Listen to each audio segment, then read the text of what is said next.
and Steph coming at you with Journey Church's Teacher Talk. We are on chapter 17 in 30 Days to Understanding the Bible, and today we're going to talk a little bit about the church era. The church. So this really covers just even the first part of Acts, so roughly chapters 1 through 12.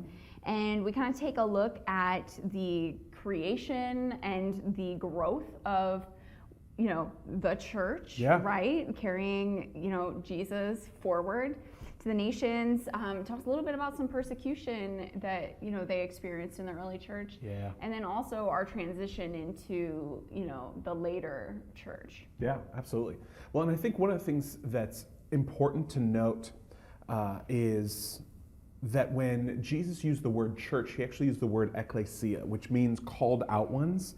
But there's a fuller understanding of that when you recognize he didn't say I'm going to build my temple or my synagogue, but my church. And by that he meant a group of people that would actually be a resting place for the government of heaven, so that wherever they went, they could actually disseminate that government. They could actually release that government around. It was basically Adam's original mandate, like fill the earth and subdue it. Take Eden, expand it everywhere. And so discipling the nations. Right.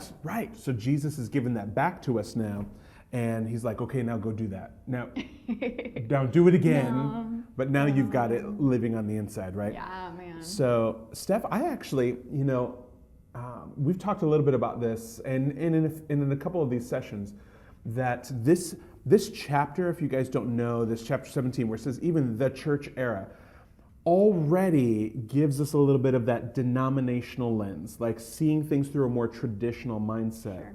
Because the book is not called the Acts of the Church, it's called the Acts of the Apostles. Right. And so, should it be called the church era, or should it be called the apostolic era? Ooh. Because apostolic means sent. So, those are people that by nature are going to be in motion, expanding the kingdom and moving the gospel out. Right. Well, even just in called out, right? Not called in. Right. Not called safe. I mean, we at least Max covers the first Christian martyr. Yeah. And there were more. It wasn't just Stephen.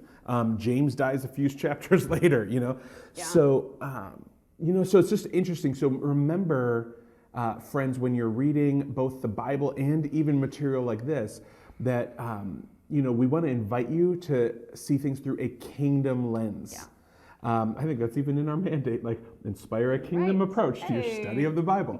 This is where that shows up. Because it's not about a building. It's not about people gathering to a building, but about advancing a kingdom. Cool. Yeah. And Peter. Talk about Peter for a second. Yeah, man and So I mean, So there's an appropriate emphasis in here on Peter, because in the first 12 chapters or so of Acts, there's a lot from the life of Peter. Yeah, I mean, he does a lot in this section. Yeah, and so he's seen as one of the three, he's seen as one of the main leaders, if not the leader of the early church. And then tomorrow we'll actually get into kind of where the emphasis changes and moves in a different direction. But anything to add to that, Steph? No, I think we're good. Cool. If you have any questions or comments, we'd love to hear from you. Please post below. And as always, may you delight in his face as you delight in his word. And we'll see you tomorrow. See you tomorrow.